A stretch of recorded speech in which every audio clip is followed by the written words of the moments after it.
Good morning, children. Sai Ram. I welcome you all to the online class of economics. Children, today I'm again going to continue with the same chapter, that is chapter number 1, and the name of our chapter is Indian Economy on the Eve of Independence.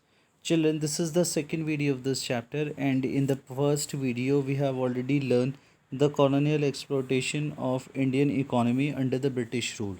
We do have learned the features of Indian economy on the eve of independence. Now today we are going to cover up the agricultural sector on the eve of independence, the industrial sector on the eve of independence, and the foreign trade under the British rule. We will also try to cover up the demographical profile during the British rule, occupational structure, and finally the infrastructure on the eve of independence.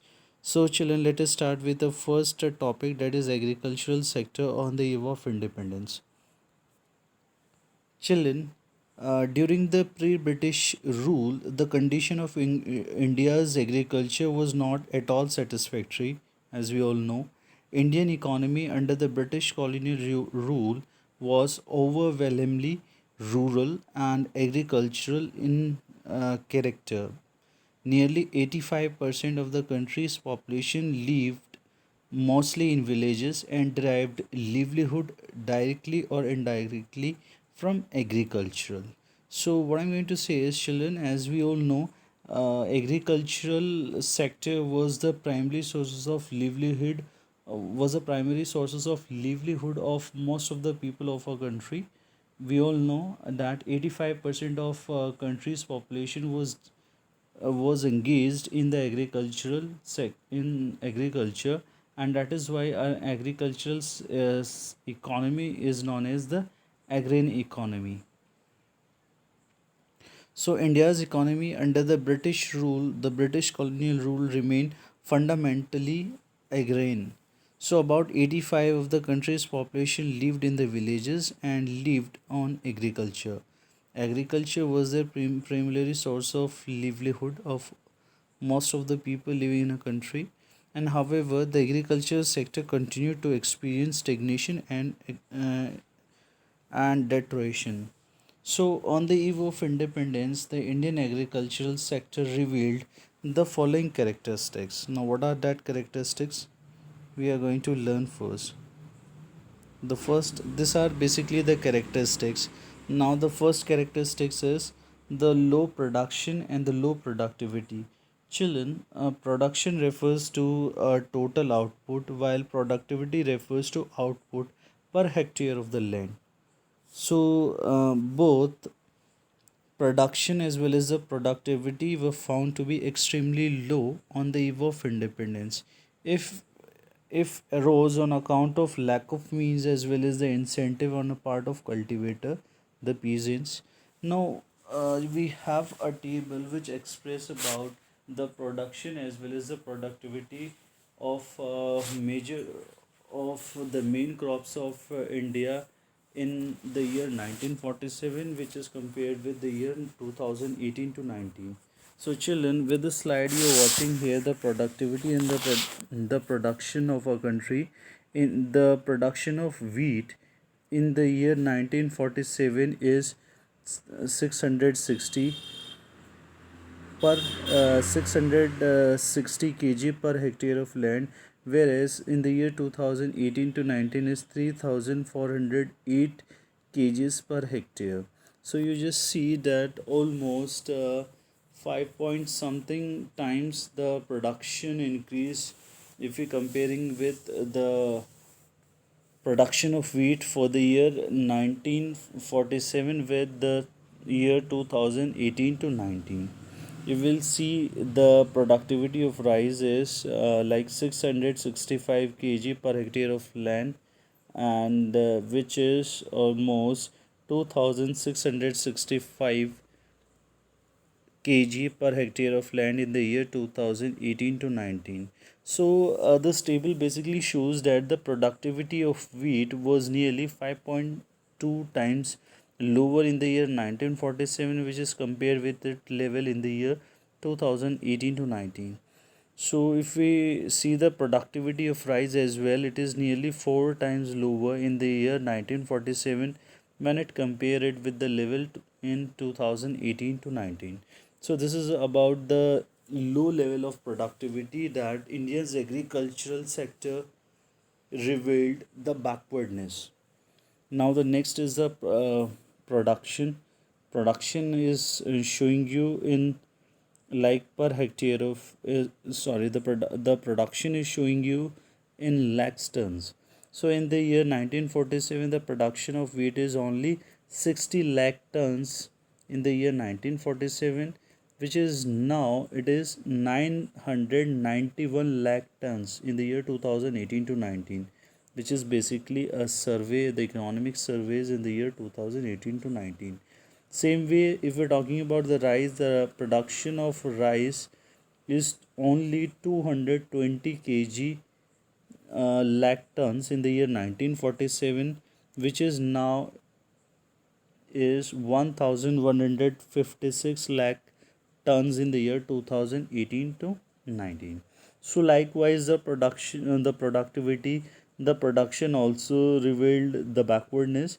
See, the level of output of wheat was nearly 15.5 times lower as that of rice, 15.5 times lower, and that of rice were nearly 5.3 times lower in the year 1947, when both these values are compared with the level in the year 2018 to 19. So this shows that the Indian agricultural sector was the stagnation as well as backward. Now the next characteristics is like high degree of uncertainty. High degree of uncertainty. Children, as you all know, agricultural sector majorly depends upon the rainfall. As you all know, in the ancient times when we do not have the proper availability of water arrangements, the submersibles, the farmers have to depend more on the rainfall. If the rainfall was good, then their crop was also good, and if the rainfall was bad, then the their crops were also bad. So agricultural sector showed a high degree of uncertainty because it was excessively dependent on rainfall. So if there is a good rainfall, it implies good output, while the poor rainfall implied the poor output. So in that duration, no effort was ever made under the British rule to develop the permanent means of irrigations like wells, walls, canals, etc. Next is the dominance of substance farming. Substance farming, like farming, was taken mostly as a mean of substance. Substance farming is a form of farming in which the crops are produced to provide for the basic needs of a family. I mean, in the ancient time, what we are going to do is we are only going to produce that much quantity of crops, the various crops which is need for our survival. Like we are producing wheat, rice, pulse, and other vegetables as much as we need for our self consumption. I mean, we are not producing it for the commercialization of agriculture. If we produce more, then the excess production we are going to sell into the market and generate the money. So no such efforts was made during the British rule. That is why the condition of Indian agricultural sector was really bad.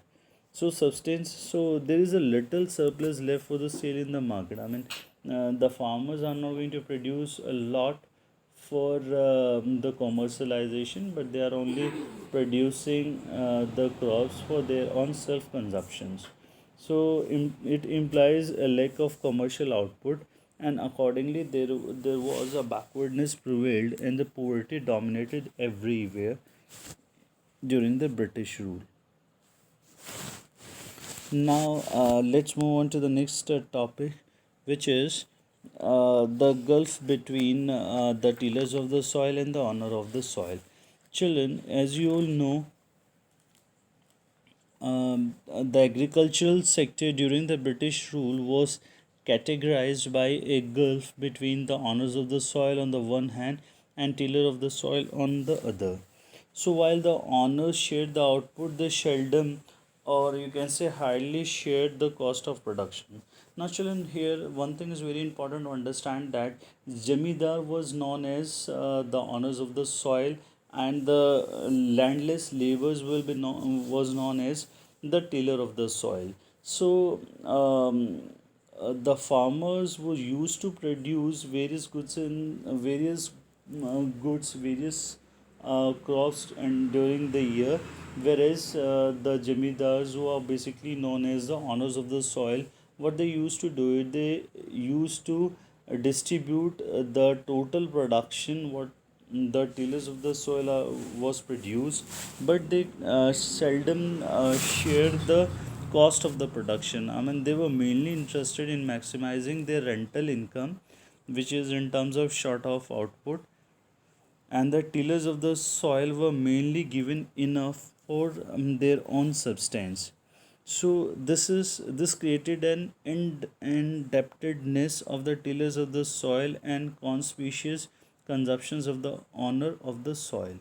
So what I'm going to say is, during the British rule, children, when while the tillers of the soil confronted absolute poverty, the tillers of the soil means the farmers who are plugging the field, they have to confront, they have to face absolute poverty and accepted indebtedness as their way of life, whereas the owners of the soil indulge in conspicuous consumption.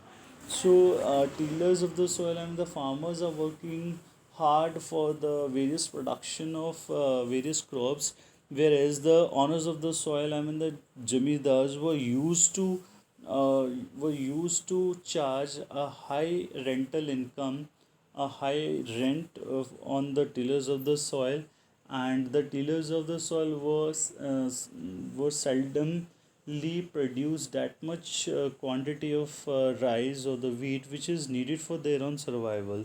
So on just because of a gulf between the tillers of the soil as well as the zamidaris, or you can say the owners of the soil, the agriculture sectors were multiplying into the indebtedness or into the losses. So this is also one reason of gulf of the backwardness of the agriculture sector. Now the next one is Now the next one is the small and fragmented holdings. So children, during the British rule, land holdings were both small as well as fragmented. Small and fragmented means the piece of land are very small and it is not accumulated at a particular place, but it is fragmented at the different places or the different area. So if this was basically the condition during the British rule, then it was also a big reason of the backwardness of the agriculture. So fragmented holdings means like a piece of land is here and a piece of land is there.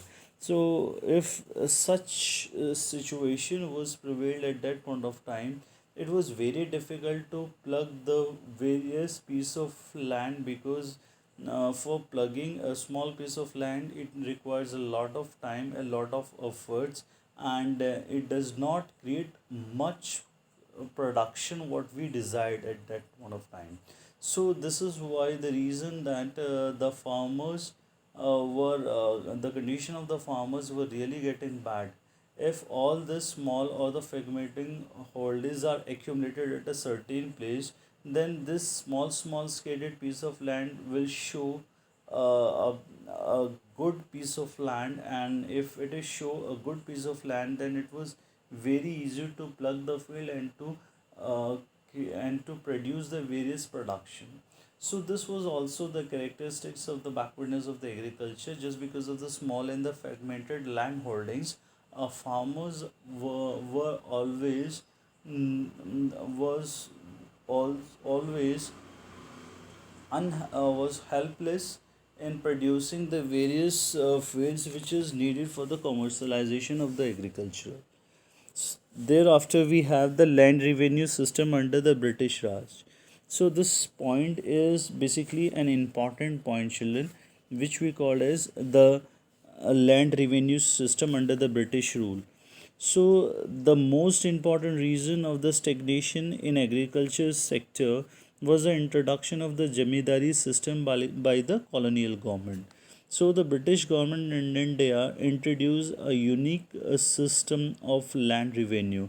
It set up a triangular relationship among the government, that is the owner of the soil and the tiller of the soil. These three parties is will be considered as a triangular relation, which is on the government, the owner of the soil, as well as the tiller of the soil. So this was properly known as the zamindari system of the land revenue, and the distinct features of this system were as follows. The first is, children, the jamidars were recognized as a permanent owner of the soil, and the jamidar were to pay a fixed sum to the government, to the land revenue, and thereafter the jamidar were free to extract as much as from the tillers of the soil as they could. So the implication of the land revenue system were alarming for the farmers as well as for the farming, and most importantly, children, it led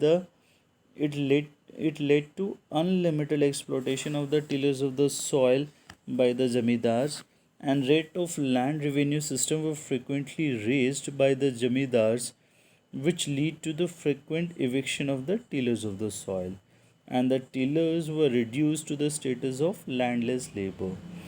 So this was also the reason that just because of the land revenue system under the British Raj, the condition of the farmers, I mean the tillers of the soil were getting better and worse than day by day. And I mean the condition of the farmers will getting worse day by day. What happens is, children, basically the jamidars, I mean the owners of the soil, will be considered as the permanent owner of the the permanent owner of the soil, and the jamidar were have to pay a fixed amount to the government in the form of rent, and thereafter the jamidar was free to take or to charge as much as rent from the tillers of the soil as they could. So just because of this, the backwardness of the tillers, that is the landless laborers, meant that they had no mean and little interest in improving agriculture. And the jamidars, on the other hand, lead a lavish lifestyle and spend all their revenues income on luxuries of the life, and improvement of the agriculture was totally neglected. So children, this was the most important features of the agricultural sector on the eve of independence under the British rule.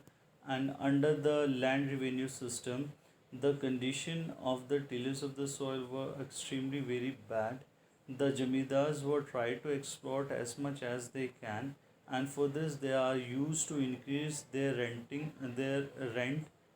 the renting price.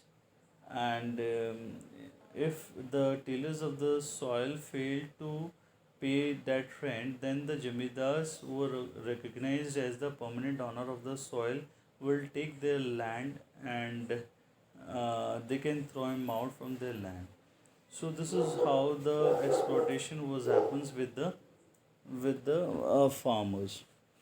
And just because of this backwardness of the agricultural, the jamidars, on the other hand, lead basically a lavish life and spend all their revenues income on the luxuries of life, whereas they are high they are highly uninterested in improving the India's agriculture sector. They are living their lavish lifestyle, or they are always improving their consumption expenditure, whereas the condition of the tillers of the soil were getting bad day by day.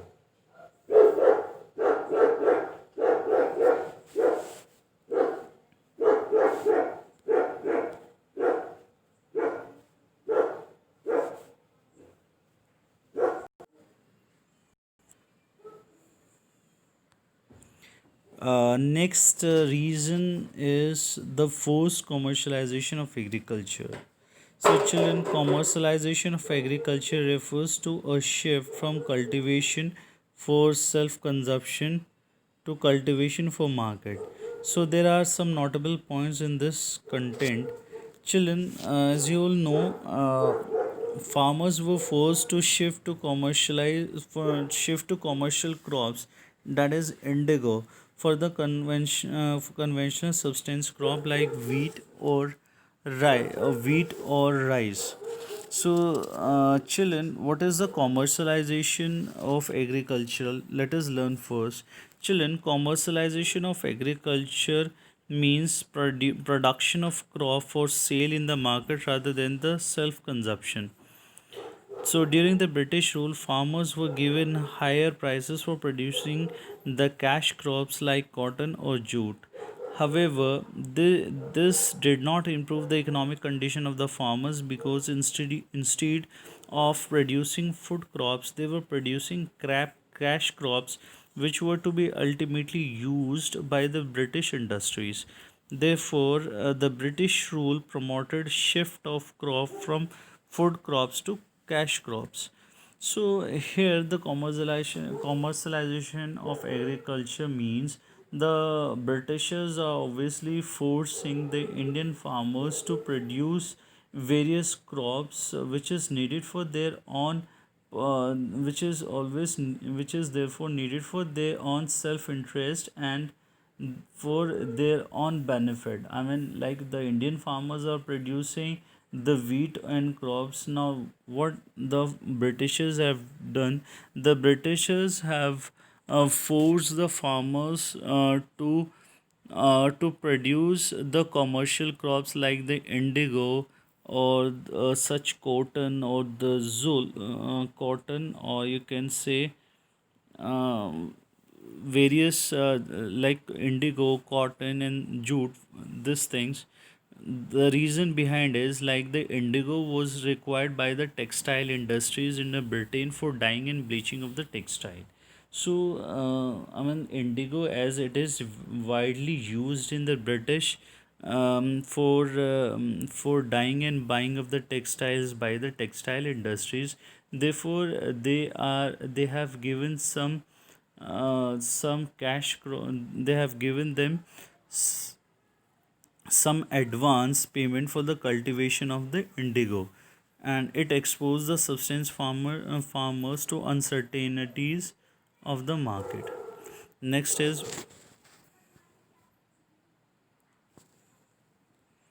next is children, the industrial sector. Now we are going to learn the agriculture sector is over. Now let us see the industrial sectors and how the industrial sector has been exploited or ruled by the Britishers. Children, Indian could not develop a sound industrial base under the colonial rule.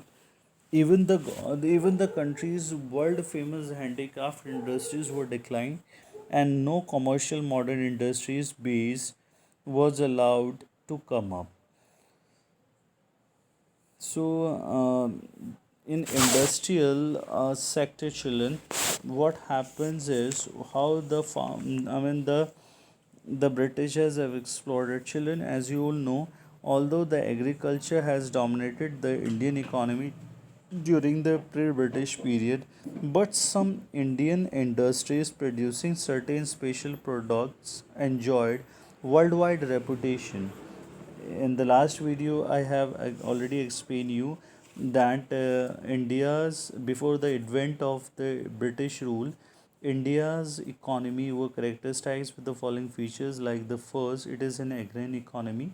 Second is it is obviously a prosperous self reliant and the prosperous economy.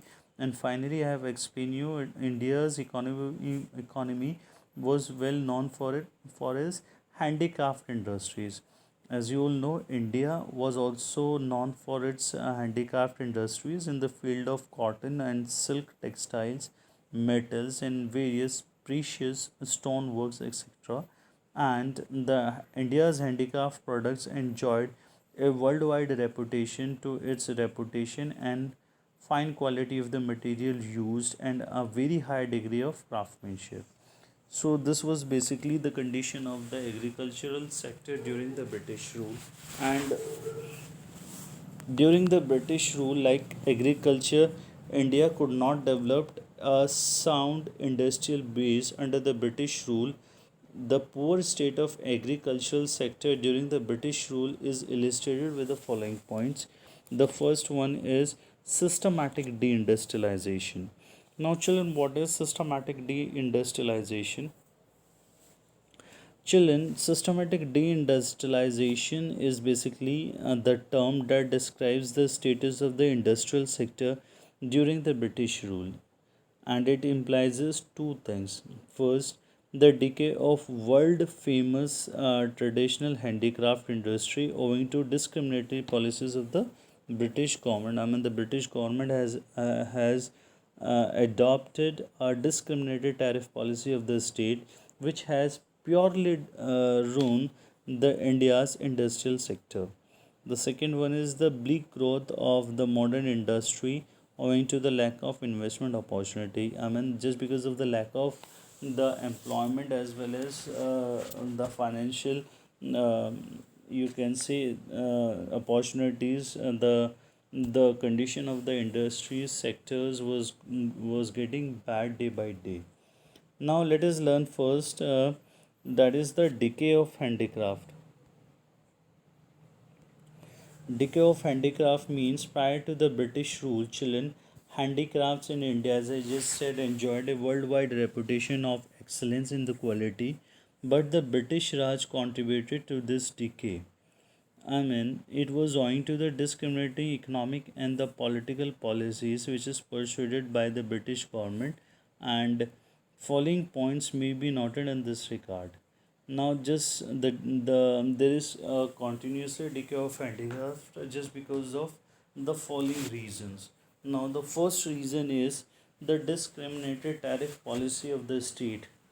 Children, discriminatory tariff policy means, I mean, the first is like the systematic deindustrialization. Let us learn more with the systematic deindustrialization, in which the first point we are going to learn is the discriminatory tariff policy of the state. So, children, the British government systematically destroyed the Indian handicraft industries, and no modern industries base was allowed to come up. The primary motive of the British rule behind the systematic deindustrialization was always twofold. The first one is to give raw material from to get raw material from India at a cheap rate to be used by the upcoming modern industries in the Britain, and the second is to sell finished products of British industries in Indian market at higher prices. This was basically the twofold motive behind the systematic deindustrialization. So the British found India as the best source of raw material as well as the best market for their industrial products. So accordingly, a discriminatory tariff policy was pursued. This policy allows the two important things. The first, like the tariff-free export of raw material from India. I mean, whatever the export we are doing from India to Britain, all such raw materials, all such goods will be exported free of cost, and tariff free import of British industrial products in India, and whatever the products produced in Britain will be imported free of cost in India, just to give basically the competition with the Indian products. So at the same time, children, the heavy duties were placed on the export of Indian handicraft products, which reduces their competitiveness in the industrial market. Now, Britishers have adopted like this discriminatory tariff policy, in which whatever the goods they are exporting and importing from their own country, I mean, whatever the goods they are exporting from our country, India, and whatever the finished goods they are importing from Britain to an India, then all such transactions will be done.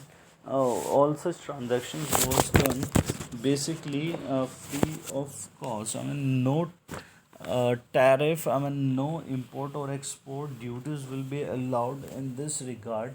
But if Indians or if any Indian handicrafts were exported or imported from the foreign countries, then a heavy duty was imposed so that it will reduce the competitiveness in the international market.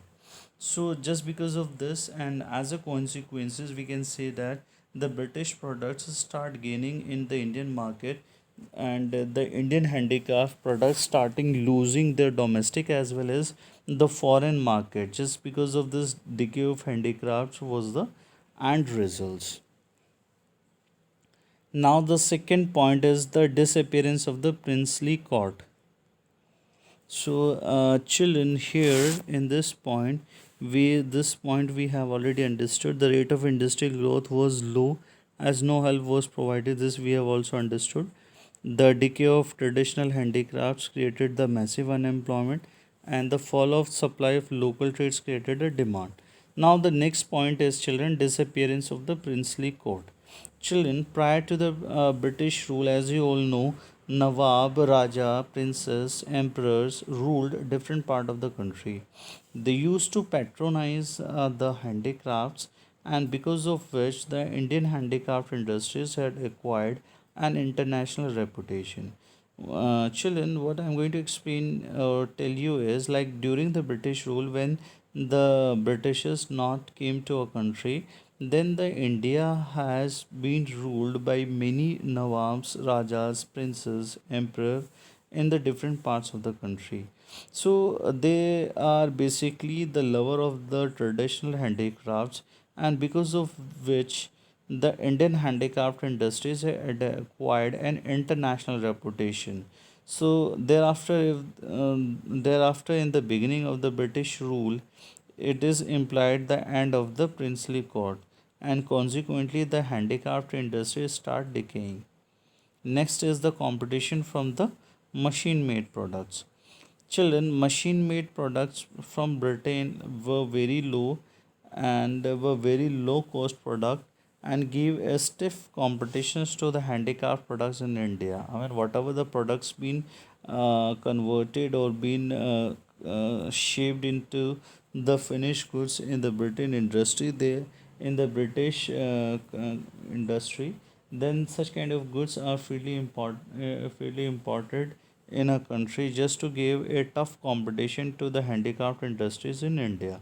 Also, children, machine made products out excelled Indian handicraft products in precision and the quality, and competition forced at the Indian craftsmen to shut down their enterprises.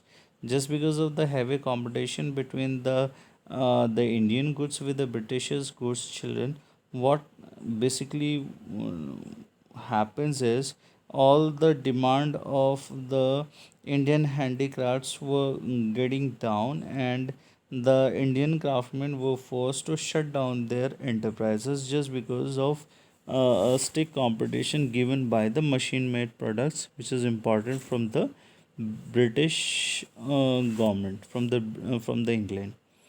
Next is children new pattern of demand.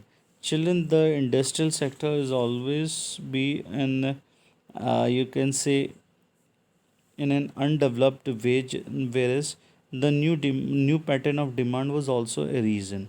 So owing to the impact of the British culture, a new class emerged in India which was keen to adopt the Western lifestyle. So children, when the Britishers have started doing their business in India, they make fond of the people into the various goods and services, and once the Indians were getting fond of their own product, their own product. So they obviously demanding the Western goods, and they are adopting the Western lifestyle. So this changed the pattern of the demand against the Indian products and in favor of the British products. So in this process, children, the Indian handicraft industry, so you can say Indian industry started losing domestic market as well as the internationally market.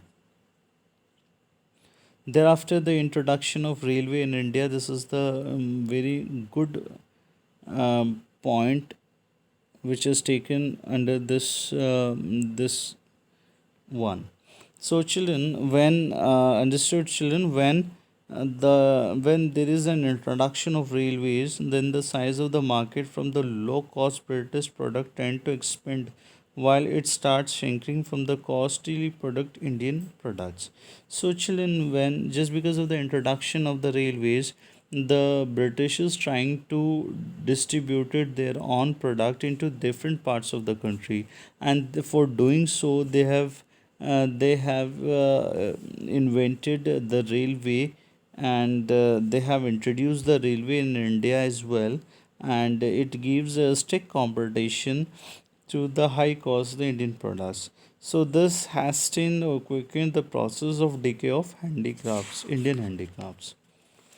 So I hope this are the total reasons behind the industrial sector to be properly ruined up.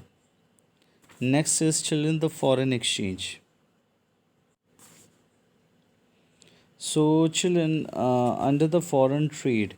So children, India was acquired.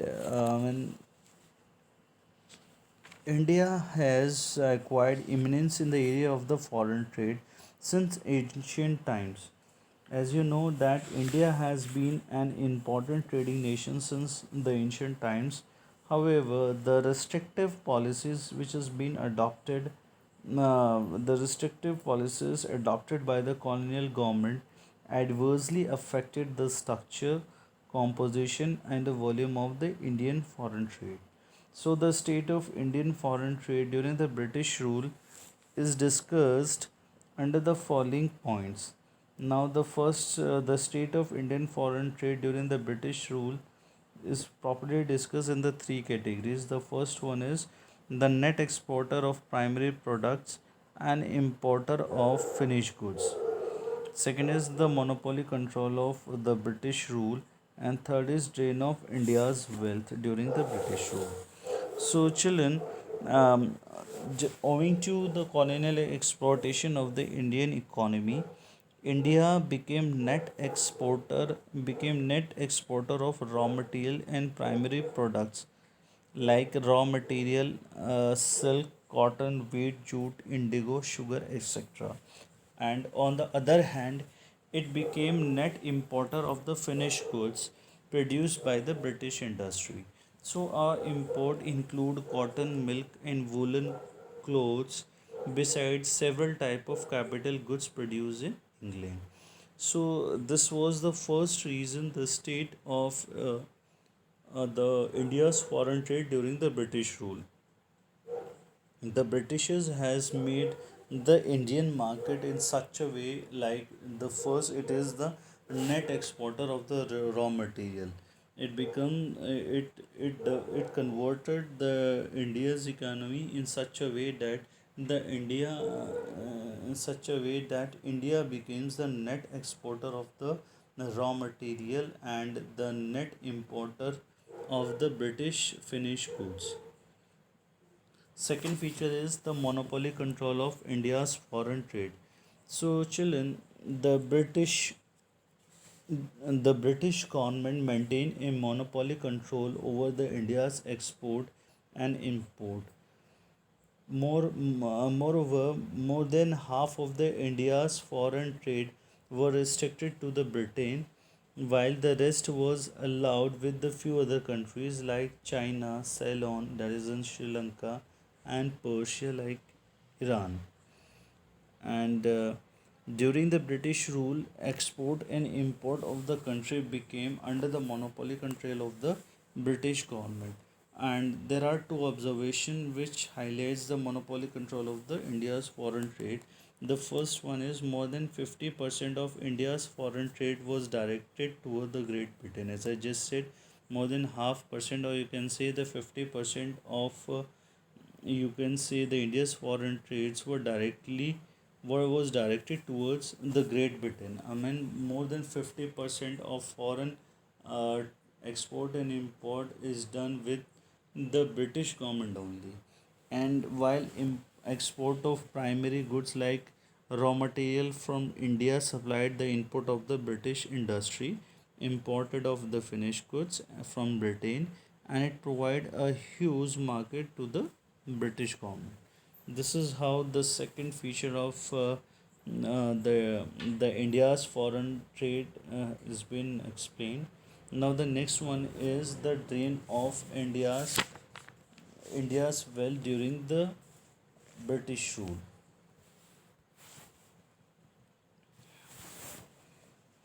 And for doing so, children, I mean, the Britishers basically have introduced the opening of the Suez Canal in the year 1869, which served as a direct route for the ship operating between India and Britain.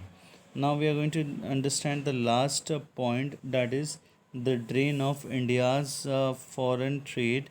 The drain of India's wealth. Children, you all must be knowing under the British rule, India became an exporter of primary products like raw material and an importer of finished goods. So there was a huge export surplus due to the excess export, and however, this export surplus was used to make payment for the expenses incurred for making payment for the expenses incurred by a official set up by the colonial government in Britain to meet. Second is to meet expenses on war fought by the British government and import of invisible items. So this is the way the state of Indian foreign trade was ruled during the British colonial rule.